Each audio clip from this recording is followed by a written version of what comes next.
ರಾಜ್ಯದ ಜನತೆಗೆ ಆಹಾರ ಇಲಾಖೆಯಿಂದ ಬಿಗ್ ಶಾಕ್ ಸಿಗುವಂತಹ ಸಾಧ್ಯತೆ ಇದೆ. ಬಿಪಿಎಲ್ ಎಪಿಎಲ್ ಕಾರ್ಡ್ದಾರರು ನೋಡಬೇಕಾಗಿರುವಂತಹ ಸ್ಟೋರಿ ಇದು. ಹಾಗಾದ್ರೆ ಆಹಾರ ಇಲಾಖೆ ಸದ್ಯಕ್ಕೆ ಏನ್ ತಯಾರಿಯನ್ನ ಮಾಡ್ಕೊಳ್ತಾ ಇದೆ, ಯಾವ ರೀತಿ ಸಂಕಷ್ಟ ಎದುರಾಗಬಹುದು, ಡೀಟೇಲ್ಸ್ ಬರ್ತಾ ಇದೆ ನೋಡಿ. Shock shock shock. ಆಹಾರ ಇಲಾಖೆಯಿಂದ ಜನತೆಗೆ ಬಿಗ್ ಶಾಕ್ ಸಿಗುವಂತಹ ಸಾಧ್ಯತೆ ಇದೆ. ರಾಜ್ಯದ ಜನ ಗಮನ ಇಟ್ಟು ನೋಡಬೇಕಾದಂತಹ ಸ್ಟೋರಿ ಇದು. ಬಿಪಿಎಲ್ ಹಾಗೂ ಎಪಿಎಲ್ ಕಾರ್ಡ್ದಾರರಿಗೆ ಬಿಗ್ ಶಾಕ್ ಸದ್ಯದಲ್ಲೇ ಸಿಗುವ ಸಾಧ್ಯತೆ ಇದೆ. ಆಧಾರ್ ಜೋಡಣೆ ಆಗದಂತಹ ಕಾರ್ಡ್ಗಳನ್ನ ಅಮಾನತು ಮಾಡಲಾಗುತ್ತೆ. ಈ ಕೆವೈಸಿ ಮಾಡದಂತಹ ರೇಷನ್ ಕಾರ್ಡ್ಗಳನ್ನ ಅಮಾನತು ಮಾಡೋದಕ್ಕೆ ತಯಾರಿಗಳು ಆಗ್ತಾ ಇದೆ. ಸದ್ಯಕ್ಕೆ ಪರಿಶೀಲನೆಗಳೆಲ್ಲ ಆಗ್ತಾ ಇದೆ. ಈ ಮೂಲಕ 22 ಲಕ್ಷ ಎಪಿಎಲ್ ಹಾಗೂ ಬಿಪಿಎಲ್ ಕಾರ್ಡ್ ಫಲಾನುಭವಿಗಳಿಗೆ ಲಾಸ್ ಆಗಬಹುದು. 60,000 ಬಿಪಿಎಲ್ ಕಾರ್ಡ್ಗಳು ಎಪಿಎಲ್ಗೆ ಶಿಫ್ಟ್ ಆಗುವಂತಹ ಸಾಧ್ಯತೆ ಕೂಡ ಇದೆ. ಇದಕ್ಕೆ ಸರ್ಕಾರಿ ಅಧಿಕಾರಿಗಳು ತಮ್ಮದೇ ಆದಂತಹ ರೀಸನ್ಸ್ ಕೊಡೋದಕ್ಕೂ ಕೂಡ ತಯಾರಿಯನ್ನು ಮಾಡ್ಕೊಳ್ತಾ ಇದೆ. ಆಹಾರ ಇಲಾಖೆ ಇದನ್ನ ಗಂಭೀರವಾಗಿ ಪರಿಶೀಲನೆ ಮಾಡ್ತಾ ಇದೆ. ಒಂದ್ ಕಡೆಗೆ ಸರ್ಕಾರದ ಆರ್ಥಿಕತೆ ಸುಧಾರಣೆ ಮಾಡೋ ನಿಟ್ಟಲ್ಲಿ ಕ್ರಮಗಳನ್ನ ಇಡ್ತಾ ಇದೆ ಒಂದೊಂದಾಗಿ. ಈಗ ಎಪಿಎಲ್ ರದ್ದಾದ್ರೆ ಯಾವ್ಯಾವ ಸೌಲಭ್ಯ ಸಿಗಲ್ಲ, ಹಾಗಾದ್ರೆ ಅದರ ಡೀಟೇಲ್ಸ್ ಅನ್ನ ನೋಡ್ತಾ ಹೋಗೋಣ. ಗೃಹಲಕ್ಷ್ಮಿ ಯೋಜನೆಯ ಹಣ ಯಾರ್ಯಾರ ಖಾತೆಗೆ ಜಮೆ ಆಗ್ತಾ ಇತ್ತು ಅದು ಸ್ಟಾಪ್ ಆಗುತ್ತೆ. ಹಣ ಸಿಗದೇ ಇರುವಂತಹ ಚಾನ್ಸಸ್ ಜಾಸ್ತಿ ಇದೆ.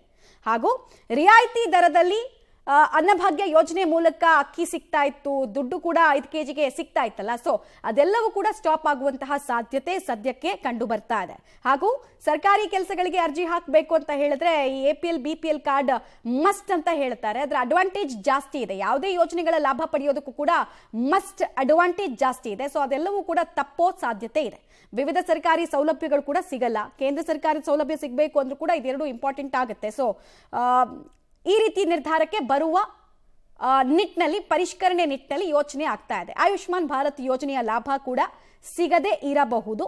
ಕುಟುಂಬದ ಐಡಿ ಕಾರ್ಡ್ ಮಾಡಿಸ್ಕೊಳ್ಳೋದಕ್ಕೂ ಕೂಡ ಸಾಧ್ಯ ಆಗಲ್ಲ. ಯಾವುದೇ ಸರ್ಕಾರಿ ಯೋಜನೆಗಳ ಲಾಭ ಪಡಿಬೇಕು ಅಂದ್ರೂ ಕೂಡ ಈ 2 ಕಾರ್ಡ್ಗಳು ತುಂಬಾ ಕಂಪಲ್ಸರಿ ಆಗ್ತಾ ಇದ್ವು. ಡೀಟೇಲ್ಸ್ ಕೊಡ್ತಾರೆ ಪ್ರಕಾಶ್, ನೇರ ಸಂಪರ್ಕದಲ್ಲಿ ಜಾಯ್ನ್ ಆಗ್ತಾರೆ. ಪ್ರಕಾಶ್, ಈಗ ಸರ್ಕಾರಕ್ಕೆ ಇದರಿಂದ ಎಷ್ಟು ದುಡ್ಡು ಉಳಿಯುವಂತಹ ಸಾಧ್ಯತೆ ಇದೆ? ಮತ್ತೆ ಕೊನೆ ಹಂತದಲ್ಲಿ ಯಾರಾದ್ರೂ ಕೆವೈಸಿ ಮಾಡಿಸ್ಕೊಳ್ತೀನಿ ಅಂತ ಮುಂದೆ ಬಂದ್ರೆ ಅವ್ರಿಗೆ ಇನ್ನೂ ಆಪ್ಷನ್ಸ್ ಇದೆಯಾ?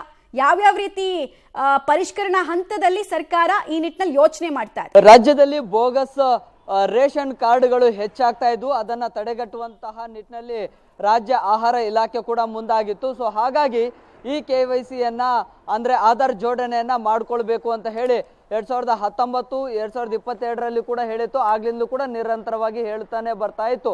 ಆದ್ರೆ ಒಂದಿಷ್ಟು ಜನ ರೇಷನ್ ಅಂಗಡಿಗಳಿಗೆ ಹೋಗಿ ಈ ಒಂದು ಆಧಾರ್ ಜೋಡಣೆಯನ್ನ ಮಾಡಿದ್ರು, ಇನ್ನು ಕೆಲವರು ಮಾಡಿರ್ಲಿಲ್ಲ. ಸುಮಾರು 80% ಈ ಫಲಾನುಭವಿಗಳು ಆಧಾರ್ ಜೋಡಣೆಯನ್ನ ಮಾಡಿದ್ರು, ಇನ್ನು 20% ಮಾಡಿರ್ಲಿಲ್ಲ. ಅಂತಹ ಫಲಾನುಭವಿಗಳು ಇದರಿಂದ ಅಂದ್ರೆ ಎಪಿಎಲ್ ಕಾರ್ಡ್ ಏನಿದೆ ಅದು ರದ್ದು ಆಗುವಂತಹ ಒಂದು ರೀತಿಯಲ್ಲಿ ಭೀತಿಗೂ ಕೂಡ ಒಳಗಾಗಿದ್ದಾರೆ. ಆದ್ರೆ ಸರ್ಕಾರ ಅಂದ್ರೆ ಇಲಾಖೆಯ ಅಧಿಕಾರಿಗಳು ಕೂಡ ಅಂದ್ರೆ ಒಂದೇ ಏಕಕಾಲಕ್ಕೆ ಅದನ್ನ ರದ್ದು ಮಾಡೋದಕ್ಕೆ ಆಗೋದಿಲ್ಲ, ಪರಿಷ್ಕರಣೆಯ ಹಂತದಲ್ಲಿ ಕೂಡ ಇಡ್ತೀವಿ. ಸೊ ಎಪಿಎಲ್ ಕಾರ್ಡ್ದಾರರಿಗೆ ಅಂದ್ರೆ ಅಕ್ಕಿಯನ್ನ ತೆಗೆದುಕೊಳ್ಳೋದಕ್ಕೆ ಮುಂದೆ ಬರ್ತಾ ಇಲ್ಲ, ಡಿಮ್ಯಾಂಡ್ ಇಲ್ಲ ಅಂತ ಹೇಳಿ ಒಂದೆಡೆ ಸಚಿವರು ಕೂಡ ಹೇಳ್ತಾ ಇದ್ದಾರೆ. ಅವ್ರಿಗೂ ಕೂಡ ಒಂದಿಷ್ಟು ಗೊಂದಲಗಳಿದಾವೆ. ಆರಂಭಿಕ ಹಂತಗಳಲ್ಲಿ ಎಪಿಎಲ್ ಕಾರ್ಡ್ದಾರರು ಅಕ್ಕಿಯನ್ನ ತೆಗೆದುಕೊಳ್ಳೋದಕ್ಕೆ ಬರ್ತಾ ಇರ್ಲಿಲ್ಲ. ಅಂದ್ರೆ ರಾಜ್ಯದಲ್ಲಿ 25,60,000ಕ್ಕೂ ಹೆಚ್ಚು ಎಪಿಎಲ್ ಕಾರ್ಡ್ದಾರರು ಇದ್ದಾರೆ. ಅದರಲ್ಲಿ ಕೇವಲ ಒಂದಿಷ್ಟು ಪರ್ಸೆಂಟೇಜ್ ಜನ ಮಾತ್ರ ಅಕ್ಕಿಯನ್ನ ತೆಗೆದುಕೊಳ್ಳೋದಕ್ಕೆ ಬರ್ತಾ ಇದ್ದಾರೆ. ಸೊ ಹಾಗಾಗಿ ಅದನ್ನ ಏನು ರದ್ದು ಮಾಡಬೇಕು ಅನ್ನುವಂತ ಚಿಂತನೆ ನಡೀತಾ ಇದೆ ಅಂತ ಹೇಳಿ ಒಮ್ಮೆ. ಧನ್ಯವಾದ ಪ್ರಕಾಶ್ ತಮ್ಮ ಮಾಹಿತಿಗಾಗಿ.